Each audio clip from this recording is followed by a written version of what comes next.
getting my stopwatch up. I've been marveling, and this happened last time we were doing this, better hit start, that God tends to weave these things together. We talked about what we wanted to say, but we didn't tell each other the details of it. As I'm looking down, I'm like, wow, this is all connecting to the next one, and the next one, and the next one. And so I think what I have to share is similar to what you've heard, but it takes you in a slightly different direction.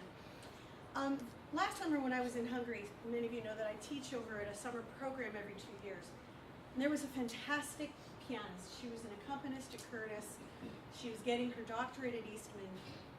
And she and I went for a long walk, and she's in tears. She didn't know the Lord very well, but she was interested in knowing the Lord. And I said, let's go for a walk. What's going on? You know, what's God doing? And in these kind of intensive summer programs, he tends to kind of turn up the heat, and it goes real like intense all of a sudden spiritually on you. And she was having one of these moments where she was recognizing something new. She was having a spiritual epiphany. And I said, tell me what's going on. And she said, I am 35 years old. It has never entered into my mind to ask God to be a part of my music making. And I thought, wow, really? And she said, I didn't think he'd care, and I didn't think he'd have time.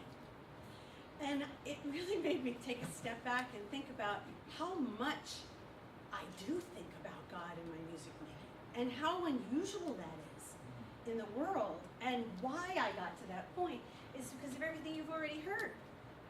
Because of my own broken self-image and my years at Curtis that trashed my self-esteem and all these, how can I come back to healing and making music? And is it with God or for God? I don't know how many of you have heard people say, when you go out there, just have an audience of one. You know, you're making music for God. It's one person in the throne. I'm sorry, that did not come from me. God had a lot better singers he could listen to as an audience of one. He did not need to listen to me sing. So I kept thinking, why would God want to spend time listening to me? Until I realized that God is not just about excellence, although he is. He's about our excellence.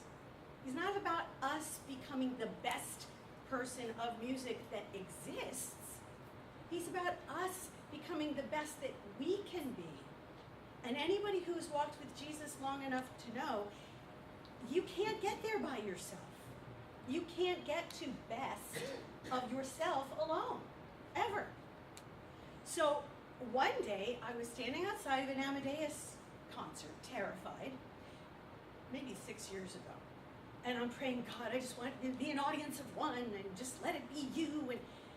And this little voice inside me said, how about I go out there and do it with you? And I had never thought of that before. Doing it with me? Why would he do that? He's God, will he? And so I went out on the stage, and I thought, what an idea. And as I was singing, I remember swinging on my backyard swing when I was 5 years old. And I had this memory of knowing somebody was there and loved me at 5. Now, Brian talked a lot about tasks and excellence and focusing, and I think this is a male-female thing. Men tend to be more task-oriented, women tend to be more relationally oriented. Not always, but it's true for the most part. God isn't male or female. He's both interested in you relationally and us achieving the excellence that he's put in us to achieve. So what I'm going to leave you with is this. When you go into your practice room, God cares about that time. When you go on the stage, God cares about that time. And the gifts he gave you, he cares about whether or not you develop them. Because he gave them to you to be used. So whether or not you ever become the best in your field is irrelevant.